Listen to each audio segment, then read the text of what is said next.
आपकी इच्छा ना हो कि यूं मेरी सेवा करे तो आपको वो लूट रहा है। जहां तक आपकी बार बस आप अपने हाथों से सेवा करने की चेष्टा करें जितनी भी हो जाए, और दान करें अपने हाथ से, अपनी कमाई से, वो आपको ही मिलेगा। तो कहते हैं जब तक माता पिता के अधीन है बच्चे, तब तक वो दान करते हैं, तो भले ही वो माता पिता का ही है, लेकिन जिसने दान अपने निमित्त से किया है उसी को फल मिलता है। विदुर कहे ये बंधु थारा, एक कुल एक परिवारा। विदुर के मुख पर लगा थपेड़ा और कहा तू तो है पांडवों का चेहरा, तू तो है बांदी का जाया। वहां भीष्म, द्रोण और कर्ण मुस्काया। अपने आत्माओं देखो, इनको महापुरुष कहा करते, मेरा दादा भीष्म नू था, कर्ण ये था, द्रोणाचार्य तो गुरु थे उनके, और गुरु बैठे वहां पर तीनों दांतरे का डन लग गया। जब दुर्योधन ने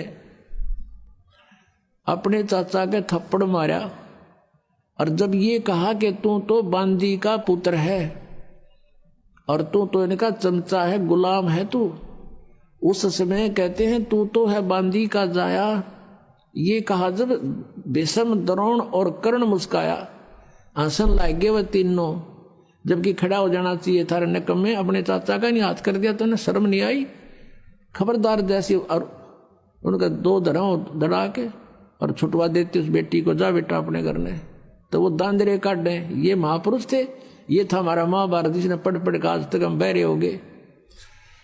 ये कथाएं थी इसके अंदर। तो वहां रोल देखो एक महापुरुष का। ये होते हैं सभा के अंदर जो पंच होने चाहिए, अपनी सच्ची बात कहे, कोई धमकावे चाहे मारो छोड़ो, फिर उठ के चला जाओ। उधर उठ के चला गया, ठीक है, इतनी उसकी सामर्थ्य था, उतना कह दिया उसने। अब बात आई गई हुई। अब कुछ दिनों के बाद श्री कृष्ण आए। श्री कृष्ण से बताया द्रौपदी ने कि भगवान आपने बड़ी इज्जत रखी, मैंने आपको याद किया, क्योंकि गुरु को याद किया जाता है, और आपने मेरी इज्जत रख दी। और कृष्ण जी को पता भी कोई नहीं किए हो गया कहानी हुआ। राम के श्री कृष्ण ने साड़ी बढ़ा दी, तो फिर बताई गई सारी बातें कि ऐसे ऐसे हुआ था, ऐसे ऐसे हुआ था, और आपने ऐसी दुआ करी, साड़ी इतना ढेर लग गया, साड़ी खत्म नहीं हुई। अब भगवान श्री कृष्ण पिछले जन्म का भी साधक था और उनकी भी दिव्य दृष्टि काम करे थी। अपनी दिव्य दृष्टि से श्री कृष्ण ने देखा कि ओहो। तो द्रौपदी ने पूछा कि गुरुवर मुझे किस पुण्य का फल मिला ये? तब श्री कृष्ण ने अपनी दूरबीन से देखा, दिव्य दृष्टि से देखा, उसके प्रारब्ध में झांक के। ये तो आम आदमी देख लेते थे, पहले इतनी अच्छी आत्मा होती थी। जैसे कहते हैं धृतराष्ट्र ने,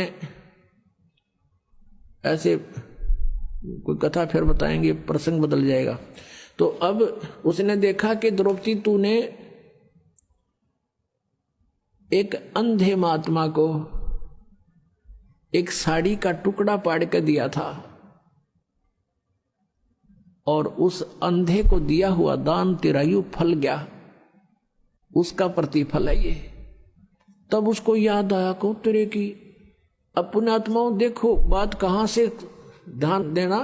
जब वो साड़ी पाड़ रही थी, अपनी राजा की लड़की अपनी साड़ी को फाड़ फाड़ कर डाल रही थी, तो उस समय वो अपनी नौकरानी को भी कह सकती थी कि तू एक साड़ी का टुकड़ा पाड़ के डाल दे महात्मा को, और नौकरानी तुरंत पाड़ के डाल देती। उसको पता था कि राजा की लड़की है, जाते चार देगी तेरे तई नए नए बढ़िया साड़ी।